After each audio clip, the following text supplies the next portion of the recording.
What's my word? That's a thing people do, right? Ask God for a word for the year ahead.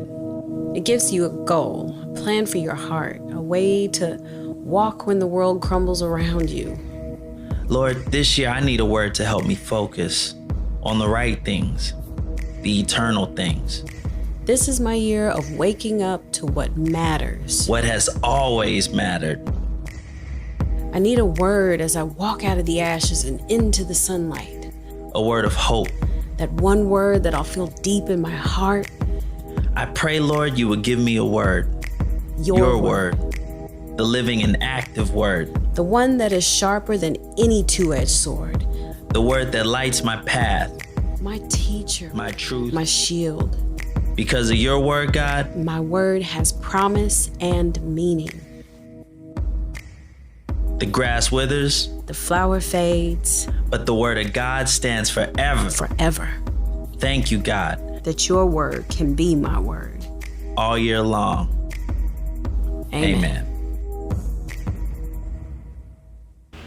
Hello, good evening, good evening, good evening. Welcome to the gathering. I'm so glad that you joined me today. Today, I'm really excited. We are getting close to our first listening meeting, which will be this Sunday, Father's Day. So instead of me trying to explain it to me, let me show you a real quick video that we put on. But again, this Sunday, many of you all have asked, when are we going to get back into just getting together, starting our conversation back and worshiping together? Well, guess what? We're going to start this Sunday, Father's Day, and we're going to start from 9:30 to 10:30, our regular 1 hour time, 9:30 a.m. to 10:30 a.m. So here's something to show you what it's all about and where we're going to start as we prepare to roll back into our church launch. Here you go.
So that's it. We're so excited. We hope that you'll join us on this Sunday, Father's Day, from 9:30 to 10:30. And I know you may be saying, where are we meeting at again? We're going to be meeting at the Resident Inn, which is right across the street from Katie Mills Mall. So that's right. You can come out and join us from 9:30 to 10:30.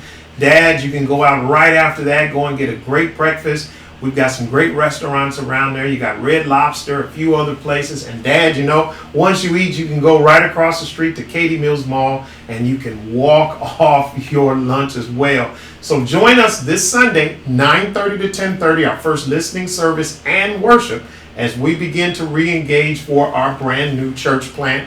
Again, it'll be at the Residence Inn, Katie Mills at 25401 Katie Mills Parkway in Katy, Texas. It's right across the street from the Katy Mills Mall. So if you're coming in from Houston, you can get off at 10. You can get off at Pin Oak or get off at 90, and you're right there. Come around by the Katy Mills Mall, and you're right there with us. It's 9:30 to 10:30. We call it the Hour of Power, and we will be meeting there every Sunday starting this Sunday from 9:30 to 10:30 a.m. So come on out. We are casual, so you can come on out dressed and be prepared to enjoy the rest of your Father's Day. We're really looking forward to seeing you. We'll have some continental refreshments for you as we begin this conversation back, as we begin to worship, pray, and continue to move forward with our church plant. So again, we're looking forward to seeing you on this Sunday. Now, again, real quickly, some things that we always do. Number one, we hit the share button. We're helping our friends, family, co-workers, everybody we know understand who they are and whose they are. Why? Because when I understand who I am and whose I am, the purposes of God begins to line up with the calling of ministry that God has given us all, and the potential that God has given to each and every one of us begins to line up with that calling of ministry as well. So again, we hit the share button. The second thing we want you to do is we want you to take advantage of the 2 new digital things that we have put in place for you. The first one is our website. If you haven't been there, we need you to go there. goodseed.church. That's goodseed.church. Go there. There you can do everything there. You can find out there's some updates that we're getting ready to put up there now for the new listening sessions and worship, which start this Sunday, as well as you see opportunities for giving and everything else, as far as even your notes that you need for Sunday services and for our gathering teachings. So again, we need you to go to our website. Now, the second thing we need you to do is to download our Good Seed Ministries app. Now, we're going to show you a video here real quickly on how to download the Good Seed Ministries app. But the one thing we want you to know is that all of the cellular companies have changed from the quick number, or what we would call the quick number Texas. So we've been given a 10-digit code in order to download the app. So you would still open up your messages. You would put Good Seed app, Good Seed, one word, the second word app, into your messages, but you would actually text to the 10-digit code that you're going to see put into the comments section.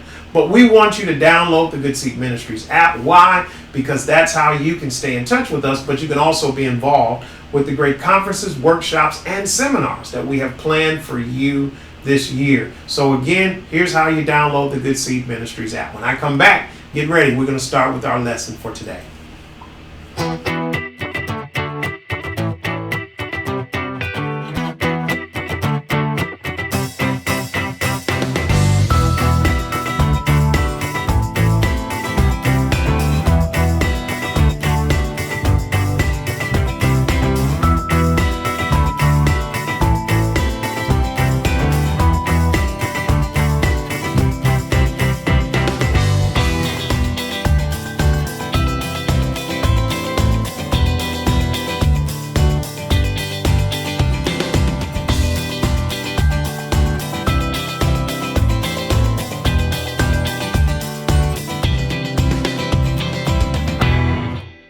Now that's how you download the Good Seed Ministries app. Again, we're going to be putting that number in the comments section. Don't forget, you're going to put 2 words in your message. You're going to open up just like you're going to send a text message. And you're going to put in 2 words, Good Seed. Put it together as one word, no space in between. And the second word would be app. And then you text it to the 10-digit code that you see in the comments section. We can no longer use the old 5-digit codes. All of the cell phone companies have gotten rid of that. So now we have to use our assigned 10-digit code. Again, we want you to be part of our online church family, and we would love for you to download the Good Seed Ministries app. So let's get right to our lesson today. Today I want to talk about the art of confrontation, because with us all being leaders in whatever role we play, confrontation sometimes is something that we always have to address. I know even with myself sometimes we try to avoid confrontation, but you've got to understand sometimes critical conversations are needed in order to move forward. Sometimes when we forget or we pass over having that critical conversation, which takes place when we have confrontation, what happens is we end up getting stuck in a rut. And when we're stuck in a rut, we cannot move to the places that God has called us. So tonight I want to talk about the art of confrontation. And to talk about the art of confrontation, we're going to look at the book of Hosea. The book of Hosea, chapter 6, and we're going to go from verses 1 all the way to chapter 7, verse 16. So Hosea, chapter 6, verse number 1, all the way to Hosea, chapter 7, verse 16. So let's get ready to read together. Hosea, chapter 6, and I'm going to read it, verses 1 through 5. It says, "Come, let us return to the Lord. It is He who has torn us. He will heal us. He has wounded. He will bind us up. In just a couple of days, or 3 at the most, He will set us on our feet again to live in His kindness. Oh, that we might know the Lord. Let us press on to know Him, and He will respond to us as surely as the coming of the dawn or the rain of the spring, of the early spring." Verse 4, "O Ephraim and Judah, what shall I do with you? For your love vanishes like morning clouds and disappears like dew. I sent my prophets to warn you of your doom. I have slain you with the words of my mouth, threatening you with death. Suddenly, without warning, my judgment will strike you as surely as day follows night." Verse number 6, "I don't want your sacrifices. I want your love. I don't want your offerings. I want you to know me. But like Adam, you broke my covenant. You refused my love. Gilead is a city of sinners, tracked with footprints of blood. Her citizens are gangs of robbers, lying in ambush for their victims. Packs of priests murder along the road of Shechem and practice every kind of sin." Verse number 10, "Yet I have seen a horrible thing in Israel. Ephraim chasing other gods, Israel utterly defiled. O Judah, for you also there is plentiful harvest of punishment waiting. And I wanted so much to bless you." Chapter 7, verse 1. "I wanted to forgive Israel, but her sins were far too great. No one can even live in Samaria without being a liar, thief, and bandit." Verse 2, "Her people never seem to recognize that I'm watching them. Their sinful deeds give them away on every side. I see them all. The king is glad about their wickedness, and princes laugh about their lies." Verse 4, "They are all adulterers, as a baker's oven is constantly aflame, except after he kneads the dough and waits for it to rise again." So are these people constantly aflame with lust? Verse 5, "Oh, the king's birthday. The princes get him drunk. He makes a fool of himself and drinks with those who mock him." Verse number 7, "They kill their kings one after another, and no one cries out to me for help. My people mingle with the heathen, picking up their evil ways. Thus they become as good for nothing as a half-baked cake." Verse number 9, "Worshipping foreign gods has sapped their strength, but they don't know it. Ephraim's hair is turning gray, and he doesn't even realize how weak and old he is." Verse 10, "His pride in other gods has openly condemned him, yet he doesn't return to his God, nor even try to find him." Verse 11, "Ephraim is a silly, witless dove, calling to Egypt, flying to Assyria." Verse 12, "But as she flies, I throw my net over her and bring her down like a bird from the sky. I will punish her for all her evil ways." Our last 3 verses, verse 13, "Woe to my people for deserting me. Let them perish, for they have sinned against me. I wanted to redeem them, but their hard hearts would not accept the truth." Verse 14, "They lie there sleepless with anxiety, but won't ask for help. Instead, they worship heathen gods, asking them for crops and for prosperity." Verse 15, "I have helped them and made them strong, yet now they turn against me. Verse number 16. They look everywhere except to heaven, to the most high God.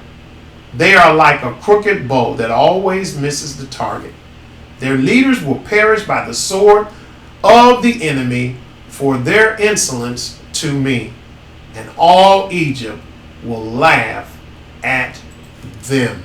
So that's Hosea chapter 6 verse 1 all the way through chapter 7 verse 16. So let's kind of talk about this, and let's talk about how Hosea is helping us with the art of confrontation. Now you got to remember, Hosea has been given as a prophet, he's been given this assignment to go and to confront.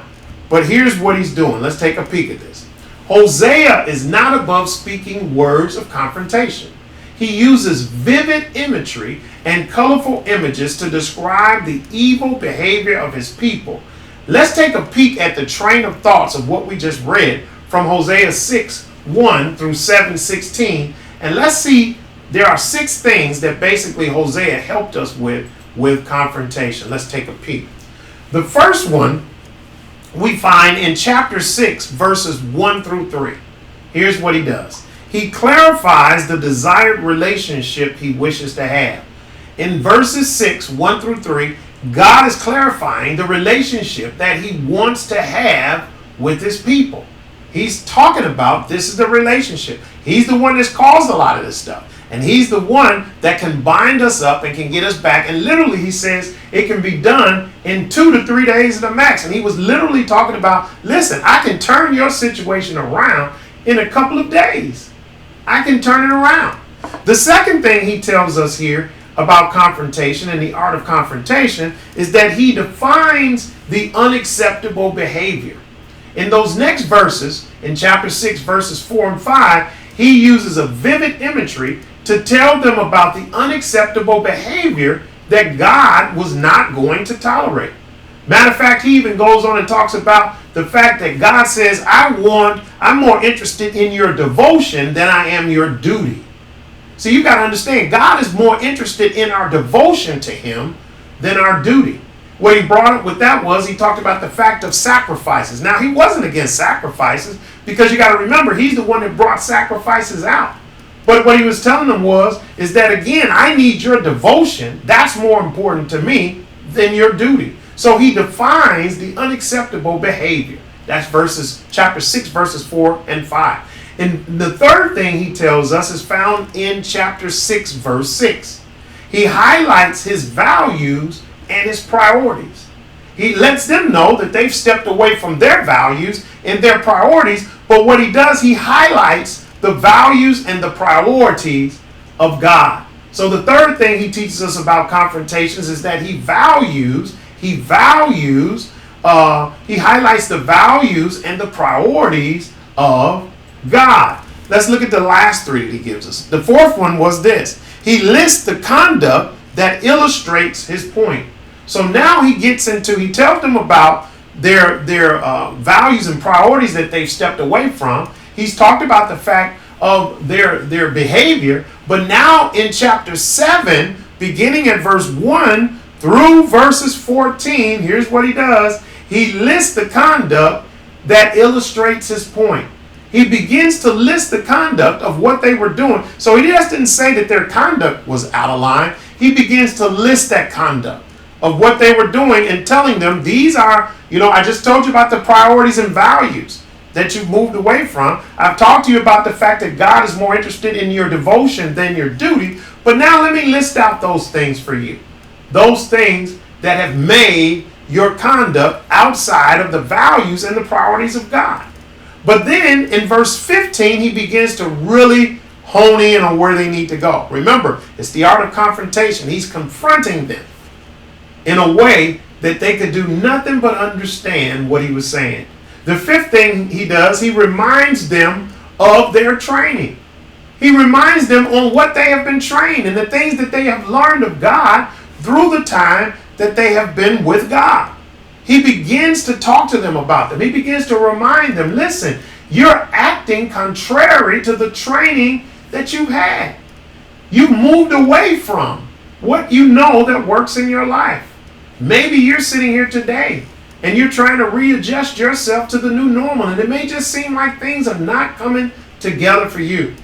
Well, maybe you need to take some of the points that we're learning from Hosea tonight, that these are some of the things we need to put back into ourselves. Maybe during these past 15 months, you find yourself straying away from your priorities and values. Maybe you've stepped away from the training that you know that has worked for you even prior to the pandemic. Here's what you've got to understand. Here's the sixth thing puts us back to it. The sixth thing in verse number 16, he ends it with this. He declares for them the consequences for their behaviors, for them stepping away from their priorities and values. He talks about that and he says there is a consequence for those things. And so these 6 steps we find from Hosea. Now I want to give you something that you can continue to look at with this. What we find is for the next 6 chapters, Hosea continues to detail the people's unacceptable conduct. If you want to continue to read, start reading. And then what you'll find, the next 6 chapters, he goes on to talk about this. He talks about their unacceptable conduct. Then in chapter 14, he offers words of restoration. God is now in the process of offering words of restoration. God loves us, and he does not want us to stay in that position. So he offers words of restoration. All good confrontation always ends in the hope of restoration. So you never want to bring something, you never want to confront somebody unless your goal is hope of restoration. Many times the reason why we move away from confrontation is because we do not keep in our minds and in our hearts the hope of restoration. That we're not just going to confront them just for the fact to confront them. We're going to confront them for the fact of changing of their ways, but we also have a hope of restoration. And when you have that hope of restoration in your heart, what it does, it makes it easier for you to do like Hosea in those times of confrontation. So as we end this tonight, here's my point. When the team members drift from the goals, listen, it's been 15 months, 16 months since sometimes some teams have got together. Maybe you too are going back into the fact of either going back into regular worship services, or maybe you guys are beginning to transition from online. But you got to remember that when the team drifts from the goals, leaders owe it to them and to the organization to confront or clarify the situation. We owe it to them as leaders to confront and to clarify the situation. And this is the only way to stay on track and to maintain respect from the team. Hosea has written us a whole book on the art of confrontation. So here's what I want you to do as leaders. I want you to prepare, maybe in your family, maybe the team that you lead on your job, maybe your friends, your siblings, maybe even your family now is suffering from something called mission drift. Maybe you guys have begun to drift from the goals that you have set prior to the pandemic. Here's the thing you've got to do. You've got to be willing to sit down using the art of confrontation that we've learned from Hosea and to put that in your place, remembering whenever you confront, always have the hope of restoration. So listen, I hope that you enjoyed this lesson for today. Maybe you didn't start out with me, and I'm going to end this again. We are so excited. Many of you all have asked, when are we going to start our listening sessions again in worship service as we prepare our church plant, as we prepare? Well, guess what? We are starting on this coming Sunday, 9:30 a.m. We will have our first listening service, worship service. It will be held at the Resident Inn at Katy Mills, 9:30 a.m. to 10:30 a.m., the hour of power. The Residence Inn, Katy Mills, is directly across the street from Katy Mills Mall. Listen, Dad, you can be like me. We've got some great restaurants surrounding the Residence Inn. You've got Applebee's, you've got Red Lobster. You got many restaurants around there. So you can come and join us for our hour, 9:30 to 10:30. Go to your early lunch at one of the restaurants around. And right after that, you can cross the street and walk down that food at the Residence Inn or at the Katy Mills Mall. You can walk down that food for today. So real quickly, instead of me trying to explain it to you again, let me show you our quick video. But again, we will be there this Sunday morning. Residence Inn, Katy Mills, 9:30 a.m. to 10:30 a.m. Take a quick peek.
So that's where we're going to be Sunday. We're looking forward to seeing you on Sunday. Again, Father's Day. Come and join us. Our first listening worship service as we prepare to plant our brand new church in Katy, Texas. We're going to be at the Residence Inn, Katy Mills, 25401 Katy Mills Parkway in Katy, Texas, directly across the street from Katy Mills Mall. Come on out, fathers. Join me. Join the conversation. Hour of Power, 9:30 a.m. to 10:30 a.m.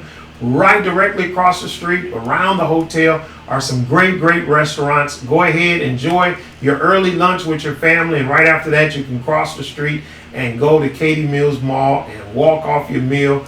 Over 200 stores there in Katy Mills. So we're looking forward to seeing you. We will be there every Sunday, 9:30 a.m. to 10:30 a.m. at the Residence Inn's Katy Mills Mall, 25401 Katy Mills Mall, and that's Katy Mills Parkway in Katy. We'll be there until we launch into our regular building for regular service. So again, come and join us for our listening services and our worship service. Again, thank you guys so much for joining me. Good Seed Ministries is a U.S.-based ministry. We do ministry in Chicago, Illinois for the past 18 years. Our brand new church plant that we're working on here in Katy, Texas. We also have some great announcements that we're going to be announcing next week.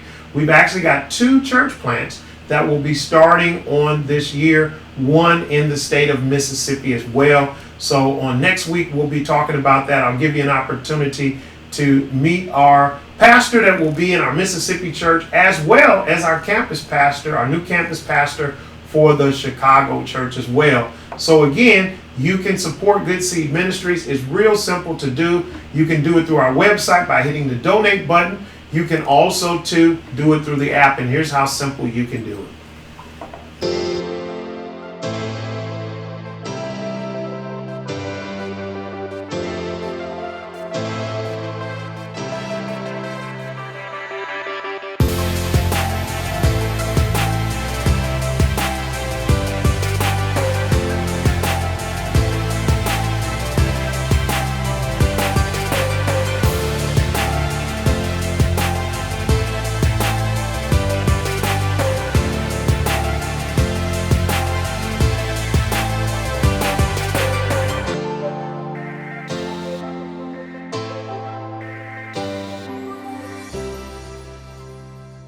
Thank you all so much for many of you all have been supporting us.